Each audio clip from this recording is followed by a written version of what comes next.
TV Patrol. One TV Patrol. One TV Patrol. One TV Patrol. Judean Francisco nakumbikto na sa kaso sa illegal drugs sa Kauluhan.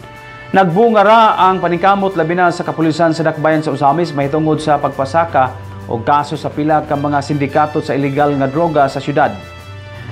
Kini human gidesisyonan sa lower court ang life imprisonment o tibo kinabuhing pagkapreso ngadto kang Judean Francisco dili pa lang dugay. Apan matud pa ni Usamis City PNP Officer in Charge, Police Major Dennis Piñastano, nga gumikan kay lower court man ang midungog niini mahimo pang moapilar si Judean Francisco sa upper court. Naisarang nga usana kadtong mga binultong kilo sa gituhang Cebu nga nakumpiskar niini sa residensya sa Kauluhan, mao'y nag-unang kaso nga gikam kumbiktuhan.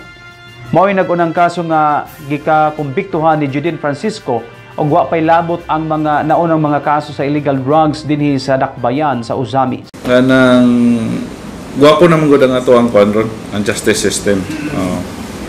Ato ang sa kapulisan side sa prosecution ginahimo pud nato ang ato ang part para ma-prosecute ang usa ka akusado. But